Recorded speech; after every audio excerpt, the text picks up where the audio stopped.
Ayubowan. Today also in self-learning tool video channel is open to discuss your subject matters. Today we have selected to discuss grade 9 geography human landscape of Sri Lanka lesson. When we come to human landscape of Sri Lanka, now you can understand that as we have discussed the physical landscape of Sri Lanka in earlier lessons, human landscape consists of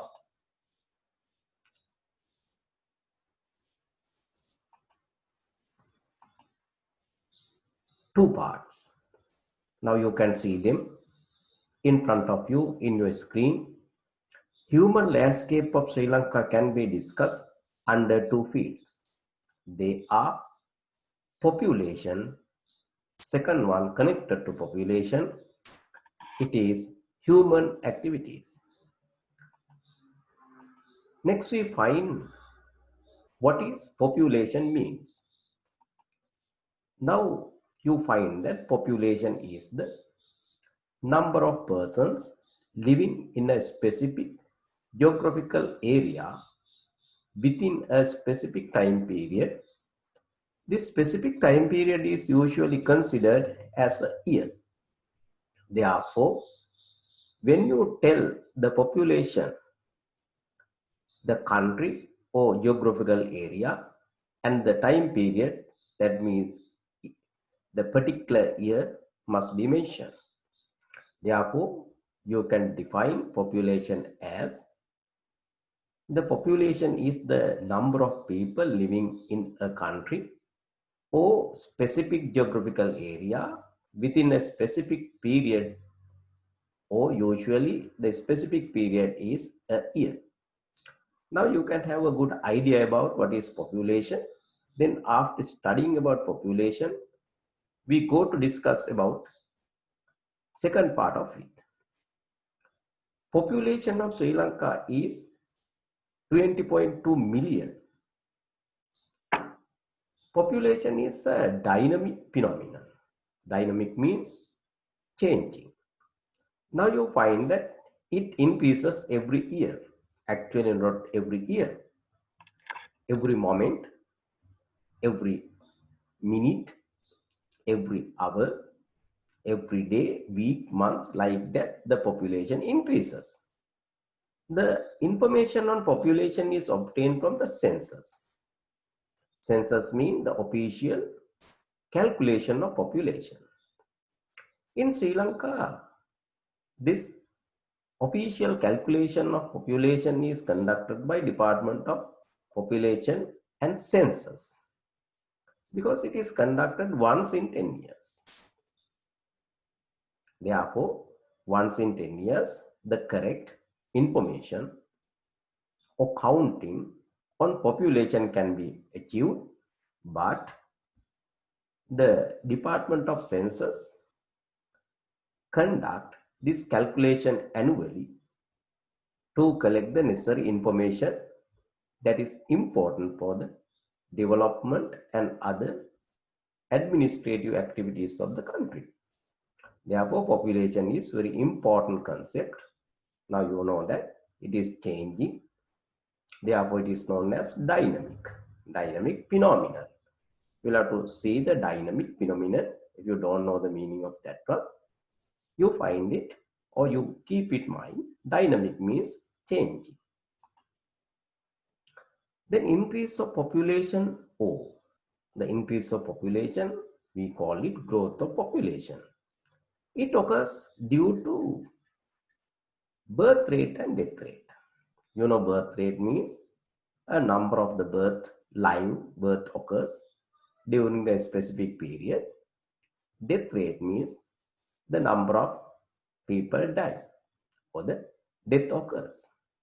The difference between is considered as the increase of population.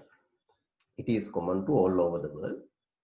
Even the global population or world population is also calculated in that manner, in Other countries also population growth is considered in that manner, finding the adding of new members to the population due to the gap between birth rate and death rate. Usually, in any population, birth rate is higher than death rate. Therefore, a number of people are added to the population annually. Therefore, this adding of population can be considered as increase of population, or geographical term is the growth of population. Then distribution of population is also another important concept in geography. Distribution means how the population is distributed, or in Sinhala ජනගහනය කොහොමද පැතිරිලා තියෙන්නේ කියන එක. Distribution නැත්නම් ව්‍යාප්තිය. ජනගහන ව්‍යාප්තිය සිංහලෙන්, the Sinhala term used to distribution of population is ජනගහන ව්‍යාප්තිය. In English it is called distribution of population. Then you find the specific feature connected to the distribution of population. When you read that part, you can understand it.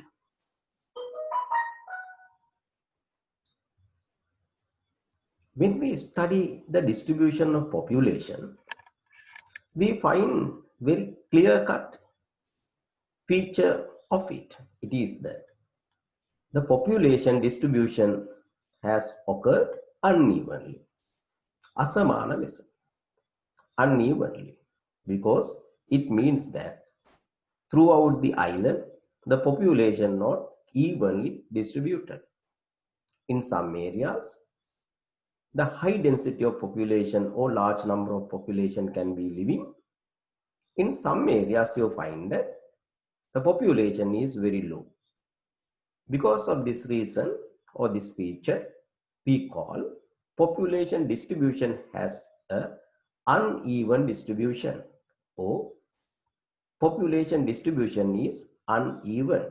That is how we describe it.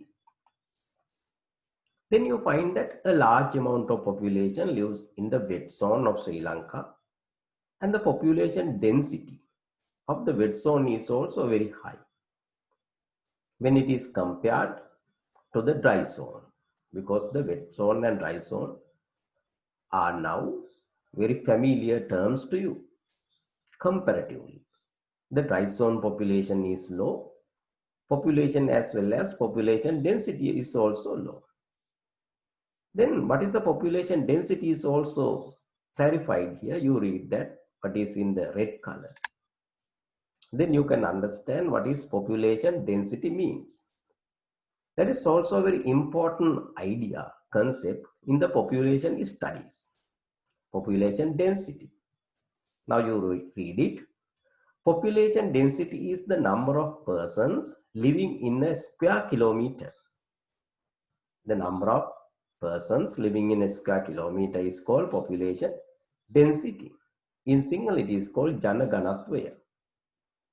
Jana Ganatwaya is called in English population density. Therefore, you have to keep in mind the Sinhala terms as well as English term both together to introduce them, because as you are studying in bilingual, Sinhala terms are also important to describe some features in these subjects. Then when we focus our attention to the distribution of population, we find that 1/4 of the total population is accumulated in the western province. Not only actually, wet zone is western province is a small part of the wet zone. That means the western province consists of Gampaha, Colombo, Kalutara districts. Within these 3 districts, you find that 1/4 of, that means 25% population can be seen distributed, or such a huge population is living within that region. Then you find that when you study the following map, the following map shows the distribution of population, how it occurs in Sri Lanka. Two maps are given. First one is a dot map. If it is not clear, you focus your attention to the second one. Here the different colors in different shades are given because the area with the highest density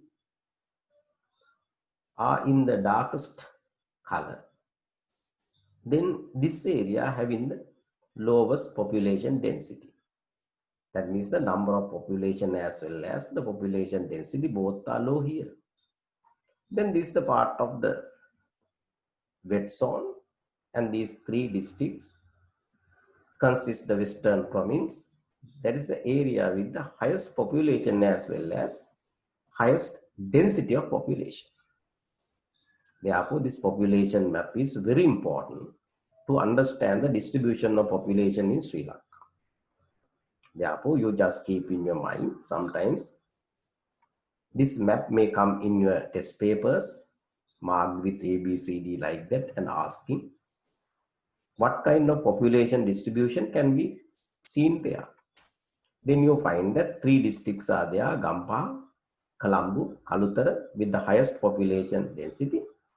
Even from that three, Gampa and Colombo having the highest and Kalutara having somewhat lower than that.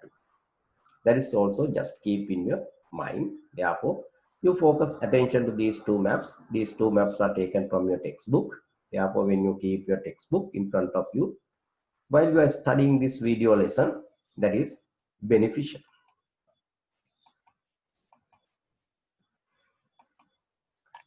Then we come to the other slide.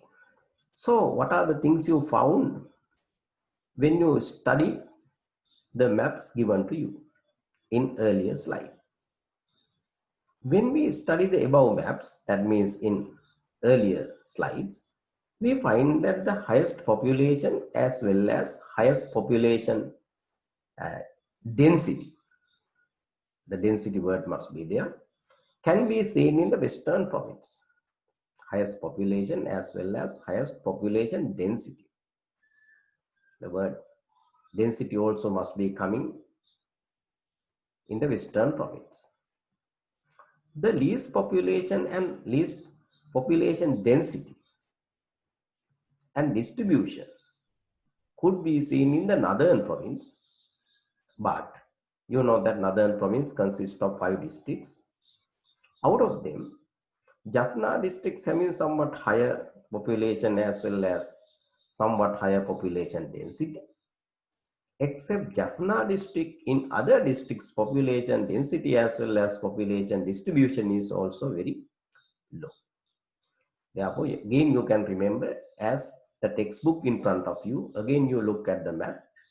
Looking at the map, you can understand what we say or what you see on your screen. Then the number of the factors have been contributed for this uneven distribution. That means accumulation of a higher population close to the or within the vicinity of Colombo or in the wet zone, and the lowest distribution of population in the northern part, as well as when you go to the eastern part in Ampara, Monaragal area also. When you look at the map, you can find that the population density is somewhat low. Therefore, some factors have been contributed for this uneven distribution of population within this small island. You know, the Sri Lanka is a small island with 65,610 square kilometers. Therefore, within this small island, the population distribution is also having uneven features.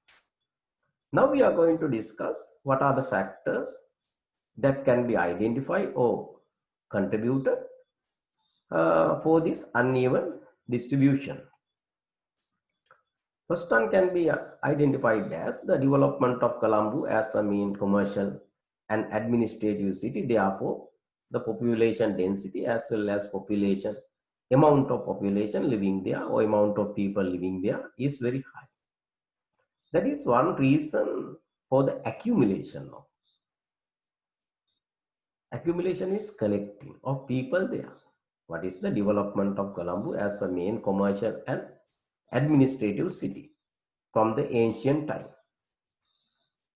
Then ability of employment opportunities, the availability, sorry, not ability, availability. Availability of employment opportunities because ability to find the jobs there. Ability to find a job or employment, we can write in that manner, availability of employment opportunities in Colombo and Colombo suburbs or within the Colombo vicinity or Colombo metropolitan area. Now we call that area Colombo metropolitan area. That is also you keep in mind.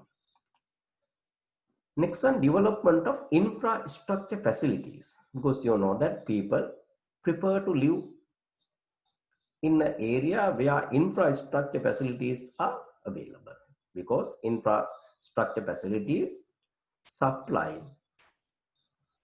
basic needs of the people to have a easy and comfortable life. Therefore, in the area where these infrastructure facilities are available, usually population density is very high. As they are available in Colombo area or Colombo metropolitan region, higher density of population can be found there. The location of harbor and airport, because they are connected to the commercial activities, the economy of the country, and a lot of jobs are also available in them, and a lot of services are connected to them. Therefore, people working in these places, they might be living in Colombo and suburbs. That is also one reason for the increase of population density in Colombo metropolitan or in Colombo area. Then being the center of the transportation. You know that when transportation is compared with other areas, the transportation in Colombo area is well developed. Roads are well developed and the transportation is also developed. Availability of different services. Due to that one, people find easiness of living there. Therefore, people have gathered in Colombo area to live. Next one, social acceptance. In Sri Lanka, actually, there is a social acceptance that people living in cities are somewhat higher than people living in rural areas. Rural areas, Gramya Pradesh. That is also sometimes influences for the accumulation of people or higher density of population in city areas, especially around Colombo. Then they are the factors that have contributed to have the higher or the highest accumulation of people in Colombo metropolitan or Colombo region. Then availability of best educational facilities, that is also one need people find at present. Because usually we know that best educational facilities, higher educational facilities, most of them are accumulated or gathered in Colombo. Therefore, people go there in search of them. Therefore, population density naturally increases. Then we go to the according to the population census of 2012, the density of population in Sri Lanka was 323 per square kilometer. But though it is mentioned like that, it is not a true, because in some areas it is higher than that and in some areas it is lower than that. The population density is found actually the land area is divided by the population. This answer is coming. But in the correct picture, this one cannot be really applied, but that is the way how we collect the population density of a country. But therefore, when you study that one, you must be able to understand that though it is given in that manner or in that way, the real population density in cities is higher, and Real population density in rural areas is rather low. This density is not equally found in all districts, that is why it is mentioned, and all provinces. The distribution of population and density differ area to area. Regional changes of population distribution in several selected districts can be identified according to the population density as shown in the following table. When you study the information given in the following table, you will be able to understand the thing we are discussing. That means, though the population density is given in that manner as 323 per square kilometer, it is not equal everywhere. It is a general idea. But when you go to area, regional changes, regional differences can be found. Then population density in several districts given here. You see that Colombo, the correct number, Gampha, Kandy, Hambantota, and Monaragala. Colombo 3,305, highest. Gampha 1,541 per square kilometer. Kandy 664. Hambantota 210. Monaragala 72. I earlier also mentioned about Monaragala, telling that lowest population density in the southern part of Sri Lanka except the northern part of Sri Lanka. Then the composition of population is also another important concept when we study the population, the composition, how the population is set. Now you know that Sri Lanka is a multicultural, multinational, multilinguistic country. Therefore, when the population is discussed or studied in such a country, composition also plays a very important role. Therefore, even in our lesson also, we will discuss about composition of population, how our population is set. Then composition of the population in Sri Lanka can be expressed in various ways, such as distribution by gender, age, ethnicity, and religion. Gender. Gender is common to all population all over the world. Gender means the distribution of how the population is set by males and females. Then usually any population must be set with males and females. Then age is also same. The population can be divided into 3 age structures. Using that one also, composition of the population can be expressed. Apart from that one, in a country like Sri Lanka, the population composition also expressed with reference to the ethnicity as well as religion.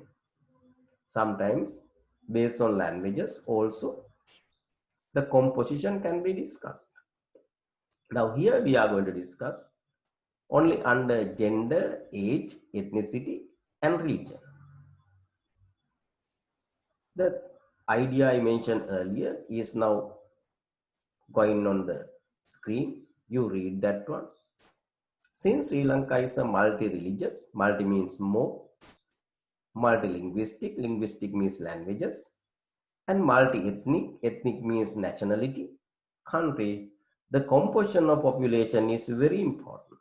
Therefore, we will pay attention to that one when we talk about, when we discuss about composition of population. Then distribution by sex, it is given. There you have the certain idea. The sex ratio is also very important one. By sex means based on males and females. According to the population census of 2012, out of the total population, 51% are females. That means there you find that female population is higher than male population, while 48.5 are males. It is clear from the data that the percentage of the males is gradually decreasing, going down. But in a good population, both males and females must be 50%, 50%. But there are small differences in most countries. Some countries, males are higher and females low. In some countries, like in Sri Lanka, females more and males low. This can be clearly expressed by sex ratio. Another very important concept in population studies. Therefore, in your book also that idea is given. You mark it and you keep in mind what is sex ratio. It may be a very important concept, and sometimes in your papers also that one will be discussed. Then you read the things given in the red color. The number of males per 1,000 females in the population is called sex ratio. That's a thing you will have to keep in mind. The number of the males for 100 females in the population is called the sex ratio. The following table indicate how the sex ratio has changed according to the census reports from the 1981 to at present.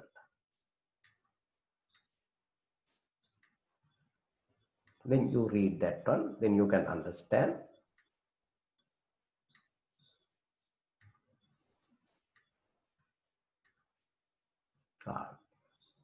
Then what about 1980?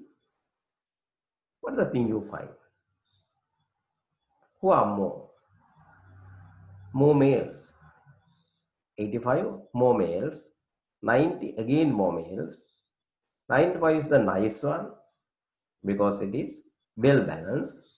Then you find that from 2000, the female population is increasing. Usually these things occur naturally.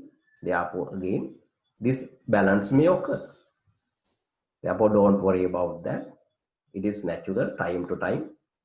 This sex ratio balance in populations may change, but not with a higher gap, with a several percentage gap only. Therefore, telling the number of the males per 100 of females is called sex ratio. You can find it in the earlier one. The number of males per 100 females in the population is called the sex ratio. Therefore, you had better keep in mind that is very important fact.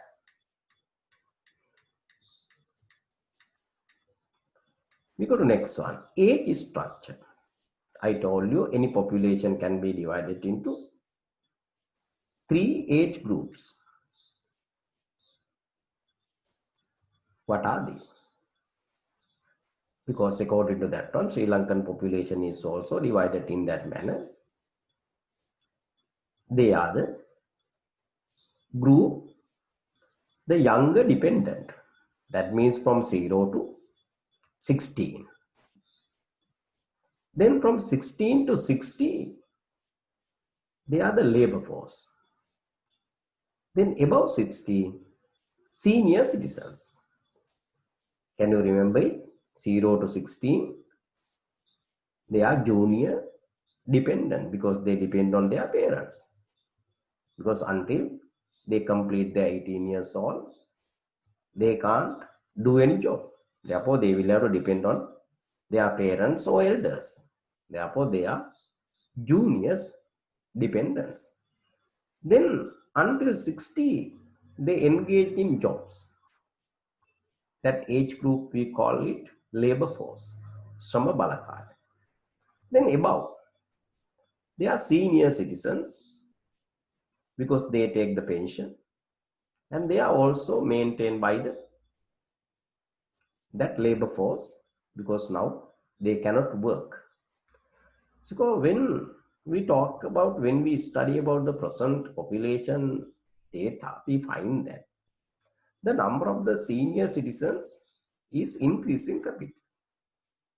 Therefore, when the number or amount of the senior citizens going up, Such populations are known as aging population.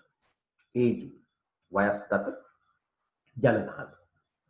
Sri Lankan population is also in that group because in the world, a lot of countries, especially Western world, Western countries, are in that group because due to the various facilities, life expectancy at birth, උපතේදී ආයු අපේක්ෂාව, has increased.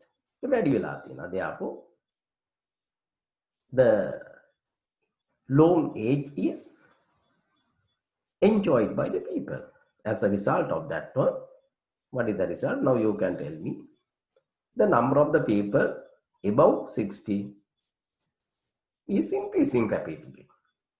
When such a feature can be found in a population, that population is known as aging population. I think now you got the idea. The following table shows it clearly. You look here. When you follow the following table, when you study that one, below 14 years, the normally, though I mentioned 16, it is 16 and 14. In different countries it is used. 1981 condition, 2012 condition. The above 60 is the most important. That is the thing we were discussing. In 1981, 0.6.6, but now it has been doubled when it is 2002, 12.4. Therefore, our population is becoming aging population rapidly. You will have to follow it. Then population is structure based on races. Now, in this table, you find that different races can be found in our population, Sri Lankan population. Their percentage is also given according to the 2012 census. Sinhalese, Sri Lankan Tamils, Sri Lankan Muslims, Indian Tamils, others. The largest we call the majority in English, in Sinhala Mahajati. Mahajati Guame. It is not a very forceful term. That is not the idea here. That's the Sinhalese is the largest amount. That is called majority. Others are minorities. You find that 74.9. Sri Lankan Tamils 11.2%. Sri Lankan Muslims 9.2. Indian Tamils 4.3. Others 0.5.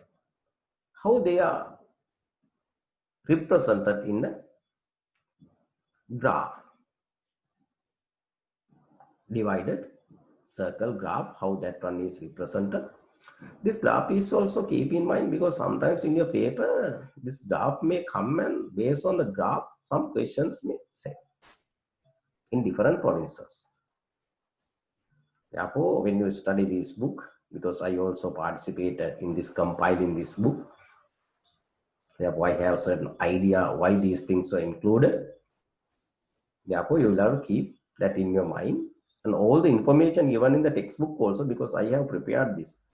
Video lesson is also mainly based on the textbook because that is very important. Then population structure based on religion. Population structure according to the religion can be shown below. Then you know the religions found in Sri Lanka: Buddhist, Hindus, Islam, Roman Catholic, Christianity, and others. Their percentage is also given. In the next column, you find that 70.2, 12.6, 9.7, 6.1, 1.3, 0.1. That is also given in the divided circle graph in that manner. That is also you keep in mind. There also you find that the highest number is the Buddhist. They represent 70.2. Other religions are in comparatively, they are minor religions in Sri Lanka. Then the growth of population, very important concept in the population studies. Growth, Vardhan. In Sinhala, we call it ජනගහන වර්ධනය. How the population growth occurs is given here. Therefore, birth rate, death rate, and net migration. Because at the very beginning, I discussed about birth rate and death rate. I told you the difference between the birth rate and death rate is a population. Here it is somewhat developed with another term, net migration. Migration means people going from Sri Lanka to another country, and sometimes people coming from other countries to Sri Lanka. Net migration means the difference. In between, it is given below. When you go to downward, you can understand that one. Between the emigration and immigration is called the net migration. Then death rate is there. Death rate means marana සංඛ්‍යාව. Crude death rate කියලා අපි කියනවා දල මරණ සංඛ්‍යාව. Crude birth rate කියලා කියනවා දල උපත් සංඛ්‍යාව. Now you know that usually crude birth rate is higher than the crude death rate. Then we see that population is growing. Sometimes people going from one country and sometimes people coming to another country. When the people going from a country is higher than people coming from other countries to live, what will happen? It should be reduced from the population. The amount is known as a net. Net means actually another T must be adding there. One T is missing here. NETT, net migration, means the difference between that one. Therefore, when all the factors get together, we find the growth of population. What are factors you can write? Such a big idea is not asked from you in the paper. You may ask what are the factors that contribute for the growth of population. Then you can write death rate, birth rate, and net migration. You underline that one and you keep here the. Sometimes you will have to use the crude, CRUD, crude can dala. Birth rate, crude birth rate කිව්වොත් මම දල උපත් අනුපාතය. Crude death rate කිව්වොත් දල මරණ අනුපාතය. Net migration. අර migration and immigration අතර වෙනස. Net migration මෙන්න මේ තුන බලපානවා. මොකටද? For the growth of population. ජනගහන වර්ධනයට. But it is given here the difference between the crude birth rate and crude death rate is called the natural growth. එකට අපි කියනවා natural growth of population in a particular country. So හොඳට මතක තියාගන්න things given in the red color, the difference between the crude කියන්නේ දල, net කිව්වොත් සුද්ධ, crude කියන්නේ දල, net කිව්වොත් එමේ NETT net කියලා කියන්නේ සුද්ධ. So the difference between the crude birth rate and crude death rate is called the natural, ස්වාභාවික, natural growth of population. ජනගහනයේ ස්වාභාවික වර්ධනය. In a particular country means any country you can apply, Sri Lanka, India, any country you apply to give that idea, a particular term is used.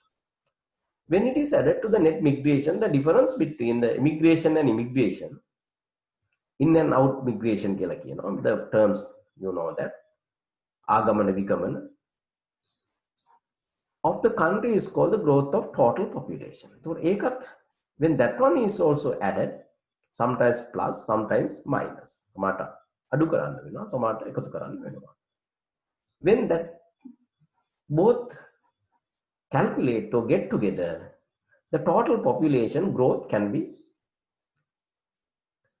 taken, calculated. අපිට population growth rate එක හදාගන්න පුළුවන්. Therefore, that is very important concept here. The growth of population is a ජනගහන වර්ධනය. How it occurs now, it is given here. Because you know that death rate is usually deaths occur, births occur. Usually in a population, births are higher than the death. Therefore, gap is there. This gap is the number of the persons adding to the population. It determines the growth of population. ඒක තමයි ජනගහන වර්ධනය තීන්දුව කරන්නේ. ඒකට තවත් කාරණයක් බලපානවා. ඒක තමයි net migration කියලා කියන්නේ. ඒක තමයි the difference between the immigration and immigration, that is also contribute for the growth of population of a country. But I think you can understand it. You read the book, and if you find any problems, you write them in the feedback in the YouTube channel. Then when I read that one again, I will present some other videos of clarifying them. Then the growth of population is shown in a graph, bar graph. It is called the bar graph. From 1871 to 2012, you find that population growth is increasing systematically. It's an increasing curve.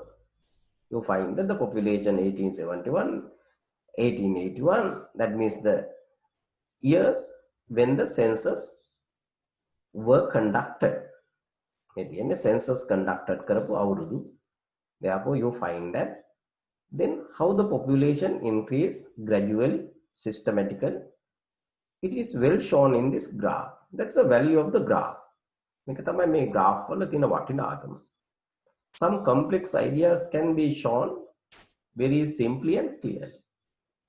Therefore, this graph is very important to understand the growth of population in Sri Lanka.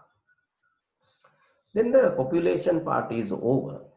I think you got the somewhat good idea about population, what is population, how the population growth occurs, then population density, then the uneven population that can be found in Sri Lanka, factors contributed for this uneven distribution of population. They are the things discussed using that several slides.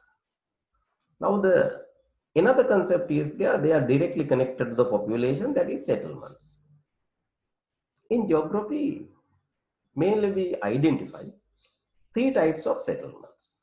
Before that, you will have to understand what is called settlements, because sometimes you may ask to define or you may ask to answer what is settlement.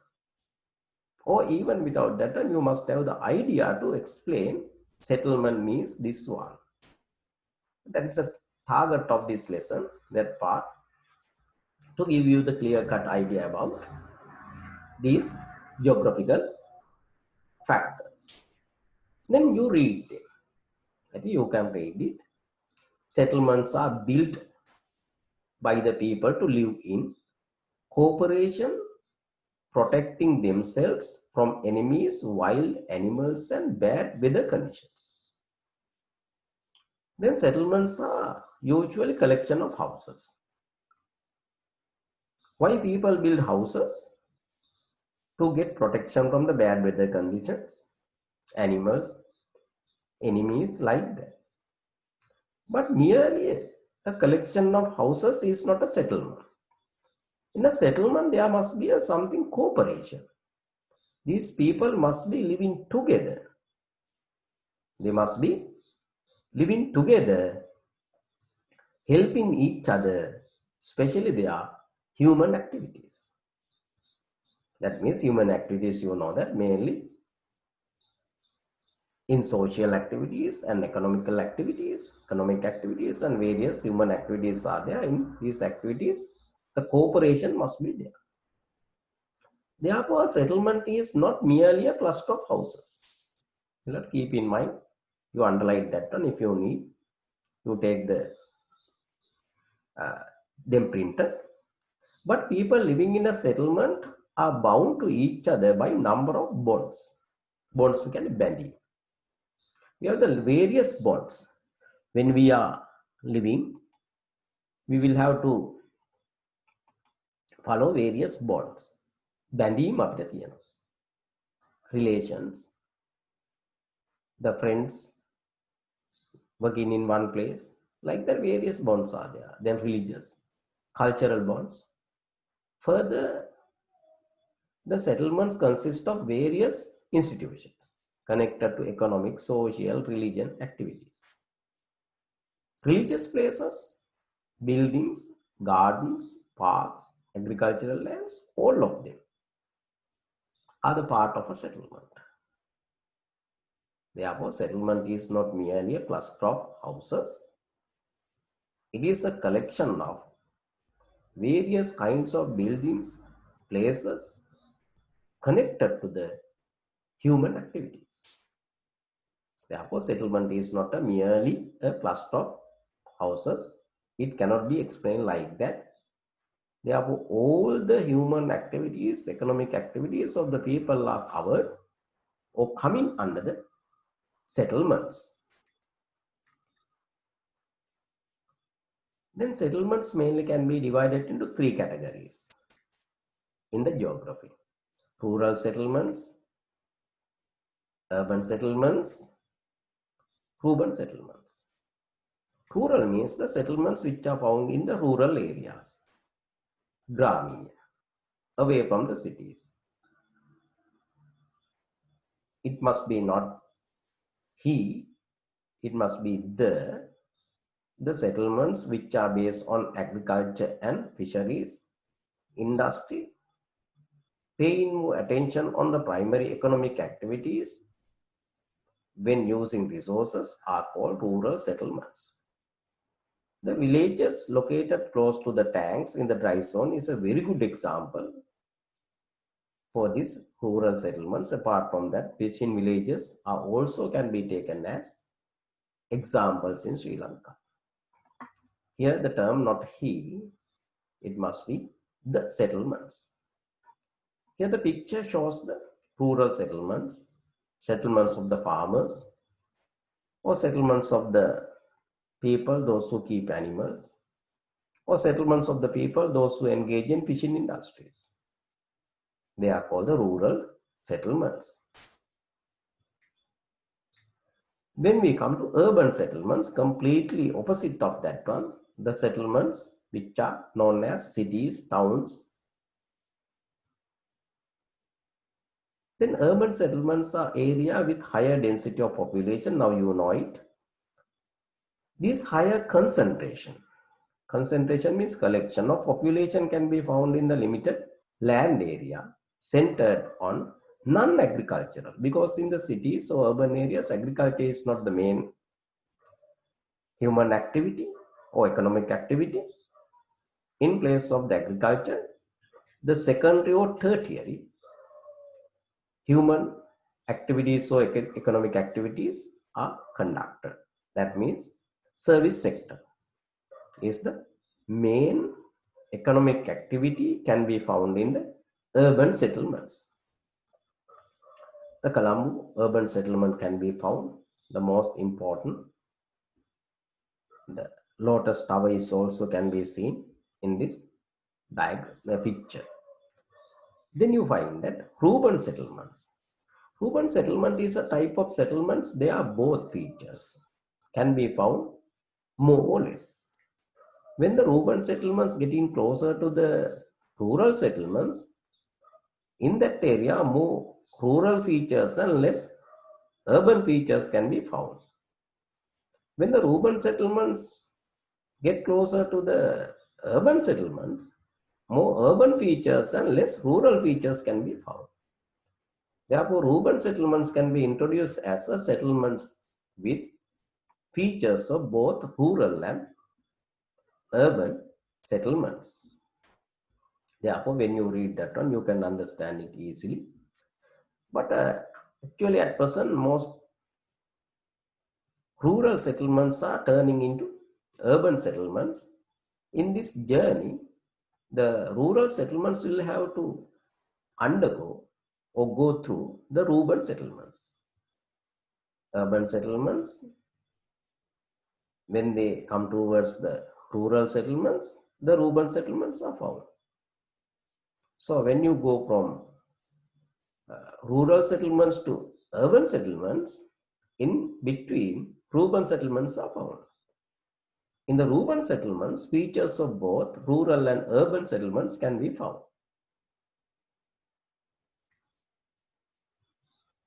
Then there are the developed road systems. Then other networks like electricity, telephone can be found there. Then the new houses are being erected. These features are prominent in the urban settlements. Those are the things we are going to discuss under this video lesson.